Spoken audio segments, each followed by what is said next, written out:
வணக்கம். அமைச்சர் செஞ்சி மஸ்தானின் பதவியை பறித்த முதலமைச்சர் ஸ்டாலின் என்ன காரணம் தெரியுமா? பரபரக்கும் திமுக. இதை பத்தின முழு விவரத்தோட இப்ப நம்ம பார்க்கலாம். விக்கிரவாண்டி இடைத்தேர்தலுக்கான தேர்தல் தேதி அறிவிக்கப்பட்டிருக்கும் நிலையில் திமுகவில் பல அதிரடி நடவடிக்கைகள் மேற்கொள்ளப்பட்டு வருகிறது. அதாவது விக்கிரவாண்டி எம்எல்ஏவாக இருந்த புகழேந்தி அவர்கள் கடந்த ஏப்ரல் 6ஆம் தேதி திடீரென காலமானார். இதையடுத்து அந்த தொகுதி காலியானதாக அறிவிக்கப்பட்ட நிலையில் தற்போது இடைத்தேர்தல் நடக்கும் தேதியை தேர்தல் ஆணையம் அறிவித்துள்ளது. இன்றைய தினம் தேர்தலில் போட்டியிடும் வேட்பாளரை தேர்வு செய்வதற்காக திமுக தலைவர் முதலமைச்சர் மு.க. ஸ்டாலின் அவர்கள் தலைமையில் ஆலோசனை கூட்டம் நடைபெற்ற நிலையில் வேட்பாளராக அன்னியூர் சிவா அவர்கள் அறிவிக்கப்பட்டிருக்கிறார். முன்னதாக அமைச்சர் பொன்முடியின் மகனான கௌதம சிவமணியின் பெயர் வேட்பாளர் பட்டியலில் அடிப்பட்ட நிலையில் இறுதியில் அன்னியூர் சிவா அவர்கள் வேட்பாளராக அறிவிக்கப்பட்டிருக்கிறார். இந்த நிலையில்தான் கட்சியில் பெரும் மாற்றங்கள் நிகழ்ந்திருக்கிறது.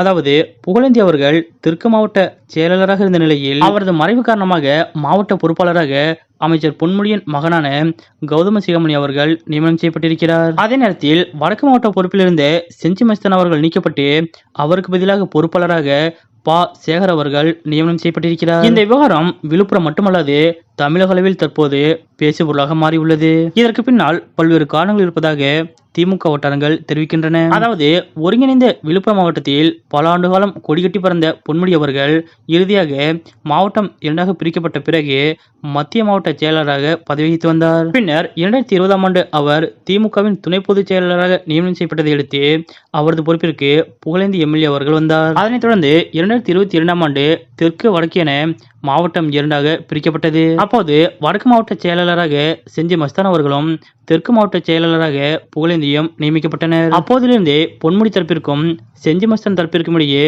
பிரச்சனை இருந்ததாக கூறப்படுகிறது. இந்த நிலையில் புகழேந்தி மறைவை அடுத்து புதிய மாவட்ட செயலாளர் யார், வேட்பாளர் யார் என்ற கேள்விகள் எழத் தொடங்கியது. இந்த நிலையில் கௌதம சிகாமணியை மாவட்ட செயலாளராகவும் விக்கிரவாண்டி இடைத்தேர்தலில் நிற்க வைக்கவும் பொன்முடி அவர்கள் முயற்சிகள் மேற்கொண்டார். இதற்கிடையே கடந்த சில மாதங்களுக்கு முன்பு வழக்கு காரணமாக தனது எம்எல்ஏ பதவியையும் அமைச்சர் பதவியையும் பொன்முடி அவர்கள் இழந்தார்.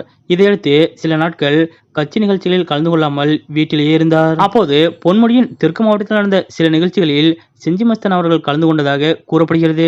இது அவர் தரப்பை ஆத்திரத்தில் ஆழ்த்தியது. மேலும் சில நாட்களுக்கு முன்பு நடைபெற்ற நிகழ்ச்சி ஒன்றில் செஞ்சி மஸ்தான் அவர்கள் பேசிக் கொண்டிருக்கும் போதே அமைச்சர் பொன்முடி அவர்கள் மைக்கை பிடுங்கியது பரபரப்பை ஏற்படுத்தியது. இந்த நிலையில் மகனுக்கு மாவட்ட பொறுப்பாளர் பதவியை பெற்றுக் கொடுத்திருக்கும் பொன்முடி அவர்கள் வேட்பாளர் தேர்வில் விட்டுக் கொடுத்திருக்கிறார். இந்த நிலையில் செஞ்சி மஸ்தான் நீக்கம் பெரிய அளவில் பரபரப்பை ஏற்படுத்தியிருக்கும் நிலையில் செஞ்சி மஸ்தானின் எல்லை தாண்டி நடவடிக்கைகளும் அது தொடர்பாக தலைமைக்கு போன புகார்களுமே காரணம் என கூறப்படுகிறது. பொன்முடி தரப்பினர் எல்லை தாண்டிய நடவடிக்கைகளை கண்டுகொள்ளாமல் இருந்தாலும் வேறு சிலர் இது தொடர்பாக தலைமைக்கு புகார் அனுப்பியதும் தேர்தலை கருத்தில் கொண்டும் தான் இந்த நடவடிக்கை எடுக்கப்பட்டிருப்பதாக கூறப்படுகிறது. தேர்தலுக்கு பிறகாக அமைச்சரவையிலும் கட்சியிலும் பல்வேறு மாற்றங்கள் செய்ய முதலமைச்சர் மு.க. ஸ்டாலின் அவர்கள் திட்டமிட்டிருப்பதாக தொடர்ந்து கூறப்பட்டு வந்தது. அந்த வகையில் தேர்தல் முடிவுகள் வெளியான ஒரு சில நாட்களிலேயே மாவட்ட செயலாளர் பதவியில் மாற்றம் செய்யப்பட்டுள்ளது. மேலும் ஒரு நாட்களில் கட்சியில் பல்வேறு மாற்றங்களை செய்ய முதலமைச்சர் மு.க. ஸ்டாலின் அவர்கள் திட்டமிட்டிருப்பதாக கூறப்படுகிறது. அமைச்சர் செஞ்சி மஸ்தானின் மாவட்ட செயலாளர் பதவியை பறித்திருக்கக்கூடிய